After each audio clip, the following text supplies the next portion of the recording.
எல்லாத்துக்கும் வணக்கம். Welcome to post market ரிப்போர்ட்டுங்க. எப்ப போல ஓவரால் மார்க்கெட் கண்டிஷன்ஸை டிஸ்கஸ் பண்ணிடலாம். அதுக்கப்புறமா நம்ம இந்த நிப்டி ஃபியூச்சர்ஸ் உடைய மூவுக்கும் அந்த பேங்க் நிப்டி ஃபியூச்சர்ஸ் உடைய மூவுக்கும் வரலாம். ஃபர்ஸ்ட் ஆஃப் ஆல் இந்த ஓவரால் மார்க்கெட் கண்டிஷன்ஸை பொறுத்த வரைக்கும் இந்த ஈரான் யூஎஸ் இஷ்யூ பஞ்சாயத்தை முடிக்கவே மாட்டேங்கிறாங்க. நேற்று பேசினாங்க கடைசியில் அடுத்த வாரம் பேசலாம் அப்படின்னு முடிவெடுத்துட்டு அக்ரிமெண்ட் எதுவுமே ஃபைனலைஸ் பண்ணாமல் பேச்சுவார்த்தையை முடிச்சிருக்காங்க. ஸோ அதுதான் முக்கியமாக குளோபல் மார்க்கெட்ஸில் ஒரு மிகப்பெரிய நெகட்டிவ் நியூஸாகவே அது பார்க்கப்படுது. ஏன்னா இப்போது இவங்களோட இதுவரைக்கும் நடந்த பேச்சுவார்த்தையை பொறுத்த வரைக்குமே ஈரான் சைடில் இருந்து அவங்க கொடுக்கக்கூடிய கமிட்மெண்ட் என்ன அப்படின்னு சொன்னால், இன்னொரு 3-5 வருஷத்துக்கு இந்த யூரேனியம் என்ரிச்மெண்ட்டை நாங்கள் கம்மி பண்ணிக்கிறோம். அதுவுமே மெடிக்கல் ரிசர்ச்சுக்கு மட்டும் நாங்கள் யூரேனியம் என்ரிச்மெண்ட்டை நாங்கள் பயன்படுத்துகிறோம். அது போக ஒரு இன்டர்நேஷ்னல் டீமை இதெல்லாம் இன்ஸ்பெக்ட் பண்ணுறதுக்கு நாங்கள் அலோவ் பண்ணுறோம் அப்படிங்கிறது தான் ஈரான் தரப்பில் சொல்லக்கூடிய பாயிண்ட்டு. யுஎஸை பொறுத்த வரைக்கும் இல்லை இது ஒத்துக்க முடியாது, நீங்கள் கம்ப்ளீட்டாக இந்த யூரேனியம் என்ரிச்மெண்ட்டை ஸ்டாப் பண்ணணும், அப்புறம் 4-5 நியூக்ளியர் சைட்லாம் வச்சுருக்கீங்க இல்லையா, அதெல்லாம் டிஸ்மேண்டில் பண்ணணும், அதெல்லாம் களைச்சி விடணும் அப்படிங்கிறாங்க. இதுதான் ரெண்டு பக்கம் இருக்கக்கூடிய பேச்சுவார்த்தை. ஸோ இதுக்கு ஈரான் பிரதிபலனா என்ன கேட்குது, அந்த ஈரான் மேலே இருக்கக்கூடிய பொருளாதாரத்தரை நீக்கிறது, இன்டர்நேஷ்னல் ஆயில் எக்ஸ்போர்ட்ஸை கையாளுறதுக்கான தடங்களை நீக்கிறது, இந்த மாதிரி நிறைய விஷயங்கள் கேட்குறாங்க. பட் அதெல்லாம் பிரச்சனை இல்லை. பிரச்சனை அங்கெல்லாம் இல்லை. அதெல்லாம் யுஎஸும் கொடுக்கறதுக்கு ரெடியாக தான் இருக்குது. யுஎஸை பொறுத்த வரைக்கும் நீ இந்த யுஏனத்தை கையிலேயே தொடக்கூடாது, நீ கையில் தொடறேன்னு சொல்லி போட்டு நீ நியூக்ளியர் வெப்பன் தயாரிப்ப அப்படிங்கிறது யுஎஸோடைய வாதம். இவங்க என்னன்றாங்க, 3-5 வருஷத்துக்கு நாங்கள் அதை பாஸ் பண்ணுறோம், மெடிக்கல் ரிசர்ச்சுக்கு மட்டும் நாங்கள் பயன்படுத்திக்கிறோம், அது முழுவதுமாக நிறுத்த முடியாது, ரெண்டாவது நியூக்ளியர் சைட்ஸை டிஸ்மேண்டில் பண்ணவெல்லாம் முடியாது, அது எங்கள் நாட்டினுடைய உரிமை அப்படின்னு ஈரான் தரப்பில் பேசுது. இப்படியே மாறி பேசினாங்க. பட் முடிவு எதுவும் எட்டப்படலை. அடுத்த வாரத்துக்கு மீட்டிங் தள்ளி வச்சுருக்காங்க. இதில் என்ன ஒரு சுவாரஸ்யம்னா, நேற்று நடந்தது போகிற இன்டைரக்ட் மீட்டிங்னு என்னென்னா, இந்த யூஎஸ் சைடில் அவங்களோட மிலிட்டரி அஃபீஷியல்ஸ் தான், இந்த யூஎஸ் அஃபீஷியல்ஸ்லாம் ஒரு ரூமில் உட்காந்துக்குவாங்க. அதுக்கப்புறம் இந்த ஈரான் சைடில் ஈரானோட ஃபாரின் மினிஸ்டர் கலந்துருந்தார், அவர் ஒரு ரூமில் உட்காந்துட்டார். இப்போ இவங்க 2 பேருக்கு நடுவில் இந்த ஓமன் தான் மத்தியஸ்தம் பண்ணுது. இவர் இந்த ஓமன் ஃபாரின் மினிஸ்டர் அங்கிட்டு போய் கேட்டு இங்கிட்டு சொல்ல, இங்கிட்டு போய் கேட்டு அங்கிட்டு சொல்ல, இப்படித்தான் பேச்சுவார்த்தை நடந்துகிட்டு இருந்துச்சு. ஃபேஸ் டு ஃபேஸ் பேச்சுவார்த்தை நடக்கல நேற்று, அதை ஞாபகம் வச்சுக்கோங்க. ஃபேஸ் டு ஃபேஸ் வார்த்தை நடக்கல. அதுதான் மீட்டிங் எக்ஸ்டெண்ட் ஆனதுக்கான முக்கியமான பெரிய காரணமாக இருந்துச்சு. ஸோ இடையில ஓமனுடைய ஃபாரின் மினிஸ்டர் தான் நேற்று மத்தியஸ்தம் பண்ணிட்டு இருந்தாரு. அங்கே ஒரு ரூமில் உட்காந்துட்டு இருந்தாங்க, இங்கே ஒரு ரூமில் உட்காந்துட்டு தான் ஓடிட்டு இருந்துச்சு. ஸோ இப்போ கடைசியாக அடுத்த வாரம் மறுபடியும் பேசலாம் வாங்க அப்படின்னு தள்ளி வச்சுட்டு, இந்த உலகத்தில் இருக்கக்கூடிய அந்த ஜியோ பொலிட்டிக்கல் டென்ஷன் இன்னும் அப்படியே மெயின்டைன் பண்ணிக்கிட்டு இருக்காங்க. ஓகே, உடனே நம்மால் மறுபடியும் கொஞ்சம் மிலிட்டரியை அனுப்பிச்சி வச்சுட்டாரு, பதட்டம் இன்னும் போகலை. ஸோ முதல்ல பாயிண்ட் என்னன்னா, மார்க்கெட்டுக்கு பிடிக்காத விஷயமே இந்த அன்சர்டனிட்டி தான். நிலைத்தன்மை இல்லாத ஒரு விஷயம் மார்க்கெட்டுக்கு எப்பவுமே பிடிக்காது. ஒன்று இதுதான் கடைசி பேச்சுவார்த்தை, இதுதான் லாஸ்ட்டு, இதில் ஒரு இறுதி முடிவு வெட்டப்படும் அப்படின்னு இந்த பேச்சுவார்த்தைக்கு முன்னாடி 1000 தடவை சொன்னாங்க. அது ஏதோ ஒரு இறுதி முடிவு வெட்டிட்டாங்கன்னா பிரச்சனை இல்லை, அது இதுவாக இருந்தாலும் சரி, இல்லை அதுவாக இருந்தாலும் சரி. இவங்க இதை தள்ளி போட இந்த மார்க்கெட்டுக்கு இந்த அன்சர்டனிட்டி அப்படிங்கிறது ரொம்ப அலர்ஜி மாதிரி. இது ஒரு இறுதி முடிவு வர்ற வரைக்கும் மார்க்கெட்டை ஒரு பதட்டத்திலேயே வச்சுக்கிட்டு இருப்பாங்க. அதுதான் பெரிய பஞ்சாயத்து. ஓகே, ஸோ இந்த மாதிரி எது பிரச்சனை நடந்தாலும் முதல்ல லெவல்ஸில் மூவ் பண்ண ஆரம்பிச்சிருங்க, அது ரொம்ப முக்கியம். ஓகே, அது போய் இன்னொரு பஞ்சாயத்து இருக்குது குளோபல் மார்க்கெட்ஸை பொறுத்த வரைக்கும். இன்னைக்கு அந்த ரீஃபண்ட் விஷயமா யூஎஸோடைய ஹைகோர்ட் தீர்ப்பு சொல்லும்னு எதிர்பார்க்கப்படுது. ஓகே, ஏன்னா இந்த சட்டப்பிரிவின்படி ட்ரம்ப் இந்த வரிகளை விதிச்சது செல்லாது அப்படின்னு ஆல்ரெடி சுப்ரீம் கோர்ட் கிளியர் பண்ணிடுச்சு, யூஎஸோட சுப்ரீம் கோர்ட். ஆனால் அந்த ரீஃபண்ட் கிடைக்குமா கிடைக்காதா அப்படிங்கிறதுக்கான இறுதி விளக்கம் இன்னைக்கு யூஎஸ் கவர்மெண்ட் சப்மிட் பண்ணும். இதை பற்றின இறுதி தீர்ப்பு இன்னைக்கு வரலாம் அப்படிங்கிறது எதிர்பார்க்குது மார்க்கெட்டு. பட் வரலாம், வராமையும் போயிடலாம் இன்னைக்கு.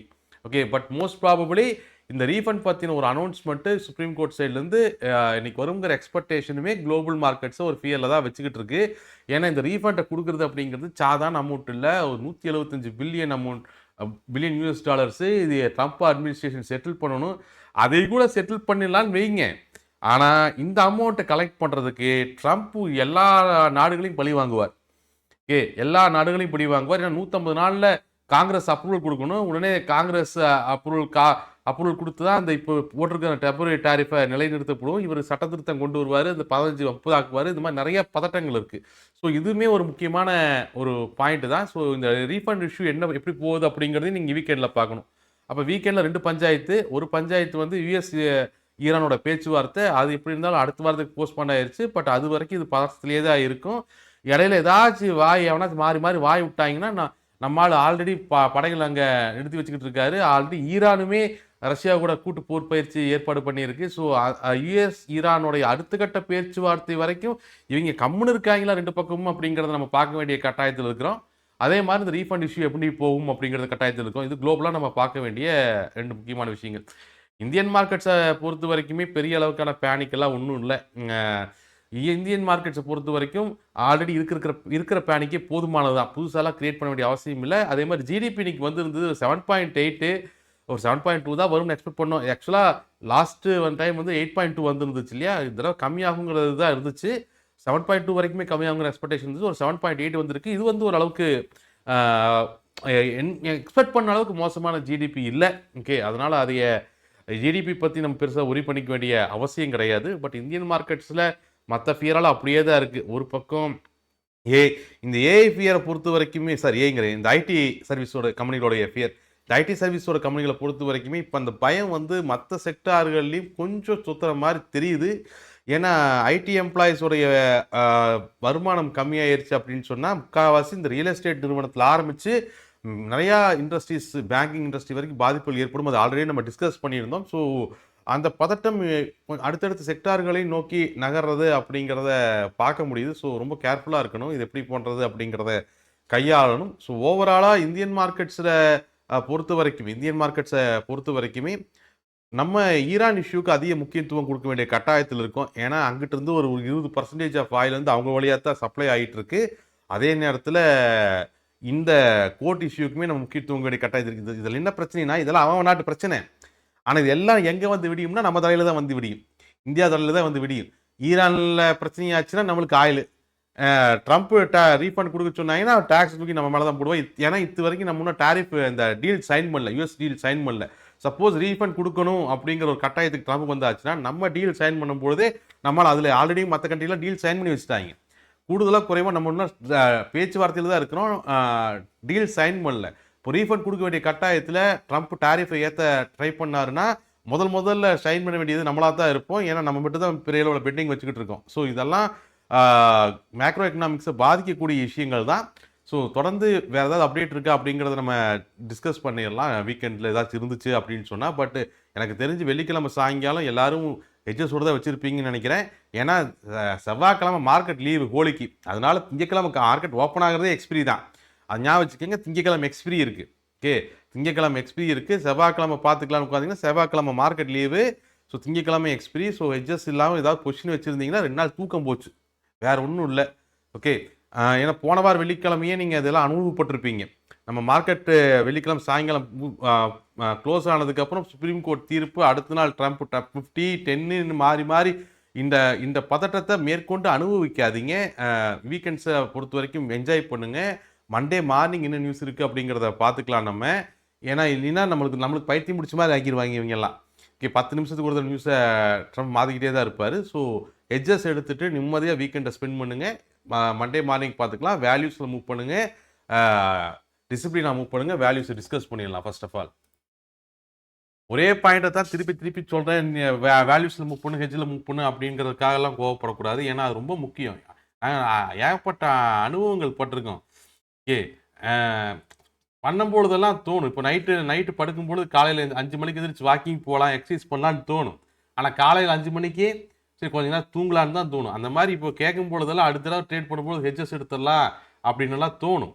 ஆனால் அந்த டைமில் ஹெட்ஜஸ் எடுத்தால் ப்ராஃபிட் கம்மியாயிருமோ அப்படின்னு நினச்சிட்டு அது எடுக்காம விட்டு அப்புறம் கடைசியில் மாட்டி முதலுக்கே மோசம் போயிடுவோம். ஹெட்ஜஸ் எடுக்கும் பொழுது ப்ராஃபிட் கம்மியானாலுமே ரிஸ்க் பெரிய அளவில் கம்மியாகுங்கிறத ஞாபகம் வச்சுக்கோங்க. கான்ஸ்டண்ட்டாக ப்ராஃபிட் பண்ணுறது தான் மார்க்கெட்டில் முக்கியம். ஓகே, கான்ஸ்டண்ட்டாக ஒரு தொழிலில் பொறுத்த வரைக்கும் கான்ஸ்டன்ட் ப்ராஃபிட் பண்ணுற மாதிரி தொழில் அமைக்கிறது, அதுதான் அடிப்படை வியாபாரத்துக்கான யுக்தியே. ஓகே, சும்மா கேம்பிள் பண்ணுற மாதிரி இன்றைக்கி லாபம் வரும் நாளைக்கு லாஸ் ஆகும்னா அப்புறம் தொழில் இல்லை, அது கேம்பிளிங். அது ஓகே, நிஃப்டி ஃபியூச்சர்ஸை பொறுத்த வரைக்கும் பெரிய காம்ப்ளிகேட்டட் மூவெல்லாம் ஒன்றும் இல்லை. மார்க்கெட் ஓப்பன் ஆனோடனே பிரைமரி சப்போர்ட்டான 25,562 கீழே வந்துருச்சு. ஓப்பன் ஆன ரேஞ்சே கிட்டத்தட்ட 570, 568 ரேஞ்சுகளில் தான் ஓப்பன் ஆச்சு. ஓப்பன் ஆனோடனே 25,562ங்கிற பிரைமரி சப்போர்ட்டு கீழே மார்க்கெட்டை பிஎஸ் புஷ் பண்ணிட்டாங்க. அண்ட் 25,458 அடுத்து monthly support. Monthly support achieve பண்ணிட்டு அப்புறம் ஃபர்ஸ்ட் இன்ட்ராடே சப்போர்ட் 25,428 அங்கிட்டு தான் ஒரு மணி நேரம் பஞ்சாயத்து பண்ணிக்கிட்டு இருந்தாங்க. ஆல்மோஸ்ட் கிட்டத்தட்ட செகண்ட் இன்ட்ராடே சப்போர்ட்டையும் பிரேக் பண்ணி ஃபர்ஸ்ட் இன்ட்ராடே சப்போர்ட்டை பிரேக் பண்ணி செகண்ட் இன்ட்ராடே சப்போர்ட் அச்சீவ் பண்ணி அதுக்கு கீழே புஷ் பண்ணி அங்கேயே க்ளோஸும் ஆயிருக்கும். இவ்வளோதான் மார்க்கெட்டோட மூவ்மெண்ட் பெருசாக காம்ப்ளிகேட்டடாக ஒன்றும் இல்லை. ஏன்னா காலையிலேருந்தே மார்க்கெட்டு பிரைமரி ரெசிஸ்டன்ஸுக்கு எனக்கு சம்மந்தம் இல்லை அப்படிங்கிற ரேஞ்சில் தான் மார்க்கெட்டு நடந்துக்கிட்டு இருந்துச்சு. ஸோ பிரைமரி சப்போர்ட்டு அப்புறம் மந்த்லி சப்போர்ட்டு 532 அப்புறம் மந்த்லி சப்போர்ட்டு 25,458 ரெண்டையும் பிரேக் பண்ணி intraday support 25,428 second intraday support 25,358 ரெண்டையும் பிரேக் பண்ணி ஆல்மோஸ்ட் 358 கீழே க்ளோஸ் ஆகிருக்கும்.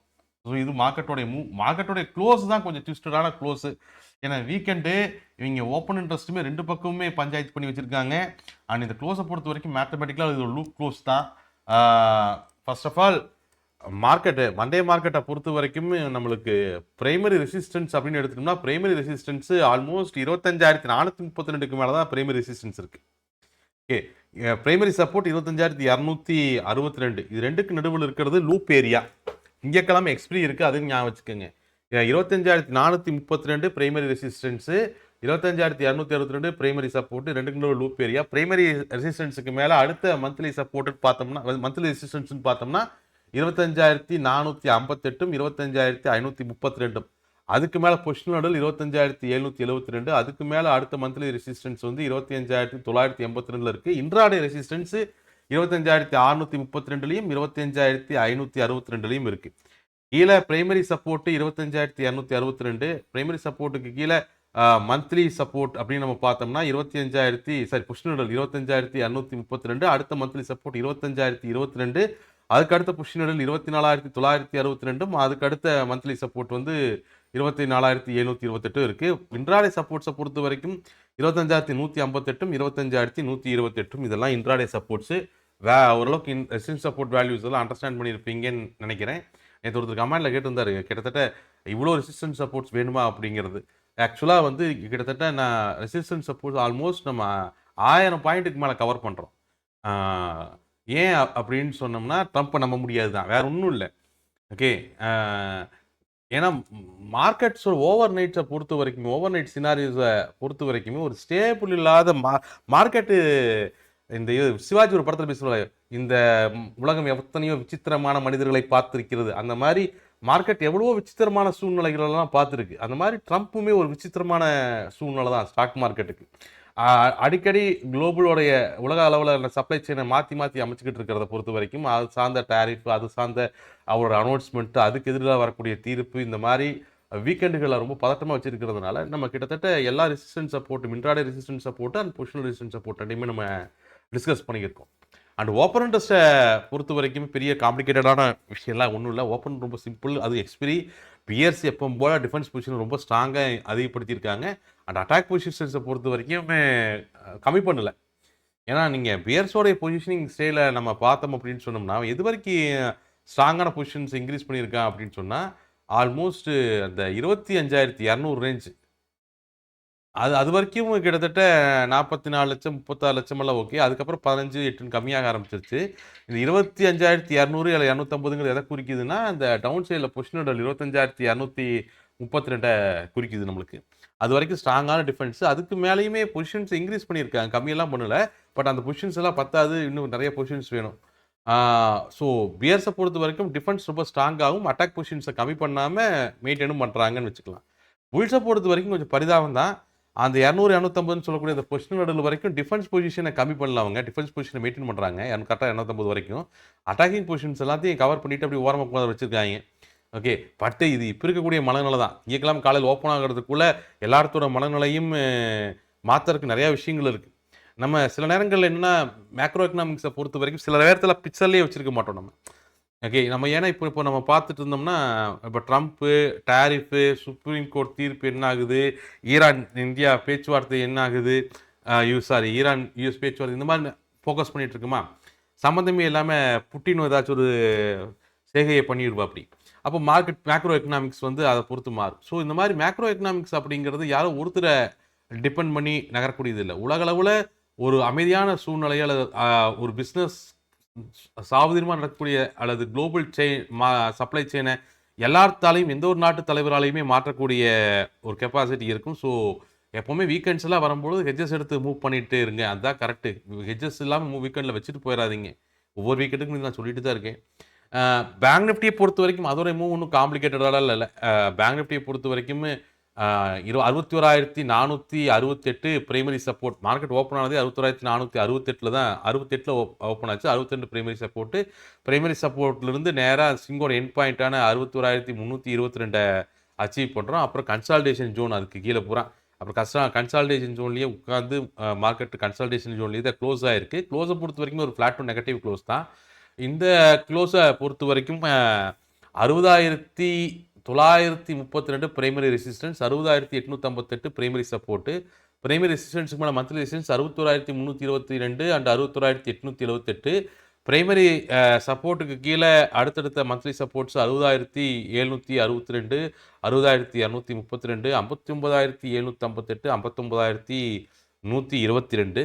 அண்ட் ஓஏ பொறுத்த வரைக்கும் பேங்க் நிஃப்டியோட ஓஏ பொறுத்த வரைக்கும் பியர்ஸ் வந்து டிஃபென்ஸை ஸ்ட்ராங் பண்ணியிருக்காங்க. அட்டாக்கிங் பொசிஷன்ஸை பெரிய அளவில் கம்மி பண்ணல. பட் புல்ஸை பொறுத்த வரைக்கும் டிஃபென்ஸ் பொசிஷன்ஸை ஓரளவுக்கு கம்மி பண்ணியிருக்காங்க. அட்டாக்கிங் பொசிஷன்ஸை நிறைய கம்மி பண்ணியிருக்காங்க. எனிவே இதெல்லாமே வந்து இன்னைக்கு இருக்கக்கூடிய ட்ரேடர்ஸோடைய மனநிலை தான். ஓகே, மறுபடியும் இந்த மனநிலை மாறும். மறுபடியும் மார்க்கெட்டை மண்டே ஓப்பன் அட்ரஸ் ஒரு தடவை செக் பண்ணுங்கள். எட்ஜஸ் எடுத்து டிசிப்ளினாக மூவ் பண்ணுங்கள். நம்ம மறுபடியும் Monday post market report meet பண்ணுவோம். Thank you guys.